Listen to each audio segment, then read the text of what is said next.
egenderedde okuteeka okusiga essente mu ebyo binayamba economy okukulaakulana.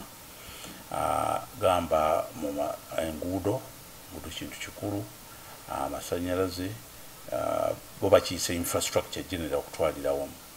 Kuba ebintu ebyo byebisikiriza abasiga nsimbi oba abakuno oba ab'ebweru okuteeka essente zaabwe mu economy, kuba bamanya nti ebyamaguzi byabwe gye biri bijja kutuuka mu butale oba n'ebyo ebyetaagisa okuteeka mu makolero bijja kuba nga bibatuukako mangu, ate ebyamaguzi okugenda eri abakola amasanyalaze. Abamakolero bonna bakozesa amasanyalaze okusobola okufunamu. N'olwekyo gavumenti bibanga eyo gyetadde essira eyo ekoze kituufu. Eddagala mu malwaliro teririyo katate balisaleko batiteekeyo nalyo baliteekamu abantu baleme okuba nga bafiira mu madwaliro.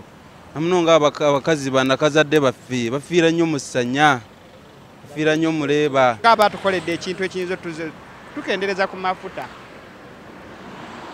Nze kubanga kyendabanga kyekikulu kuba ndi muntu wa bidduka. Kiwulira ne ku sukaali oyo, munnyo. Omusolo munnyo ku bbiya. Wakati tukyalina mirimu ogenda noonyamu ekipoko kamu oba bubiri ne weebaka. Emirimu gyasigalira abantu abalala. N'ekirala gavumenti etuyambe egambe na musisi akome okutuluganya mu kibuga.